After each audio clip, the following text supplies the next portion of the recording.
ত্রিপুরায় 200 জনেরও বেশি বাংলাদেশি এবং আরো অনেক বিদেশি নাগরিককে শনাক্ত করা হয়েছে, কিন্তু ত্রিপুরায় কোনো পাকিস্তানি বসবাসকারীকে পাওয়া যায়নি বলে জানিয়েছেন মুখ্যমন্ত্রী ডাক্তার মানিক সাহা। রাজ্যের 8টি জেলার জেলা শাসক এবং জেলা পুলিশ আধিকারিকদের এই রিপোর্ট দিল্লিতে জমা দেওয়া হয়েছে বলেও জানিয়েছেন মুখ্যমন্ত্রী।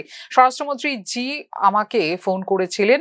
এরপর আমি কার্যত রাজ্যের সমস্ত ডিএম এবং এসপিদের ত্রিপুরায় বসবাসকারী সমস্ত পাকিস্তানি নাগরিকদের পাকিস্তানে ফেরত পাঠানোর জন্য যা যা করা দরকার তা করতে নির্দেশ দিয়েছি বলে রবিবার জানিয়েছেন মুখ্যমন্ত্রী ডাক্তার মানিক সাহা।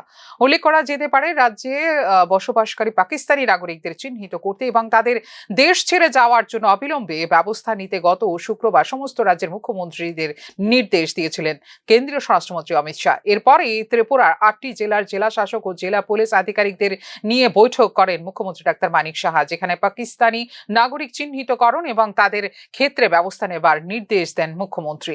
পেহেলগাঁওয়ে সন্ত্রাসী হামলার পর নিরাপত্তা সংক্রান্ত উদ্বেগ বৃদ্ধির প্রেক্ষাপটে এই নির্দেশ জারি করেন কেন্দ্রীয় স্বরাষ্ট্রমন্ত্রী অমিত শাহ। পাকিস্তানি নাগরিকদের জন্য সমস্ত ভিসা পরিষেবা স্থগিত করার ইতিমধ্যেই ঘোষণা দিয়েছিল কেন্দ্রীয় সরকার। মেডিকেল ভিসা ব্যতীত সব ধরনের ভিসা বৈধ থাকবে 29 এপ্রিল পর্যন্ত। এদিকে অবৈধ পাকিস্তানি চিহ্নিত করতে গিয়ে 1000-এরও বেশি বাংলাদেশিকে আটক করা হয়েছে গুজরাটে।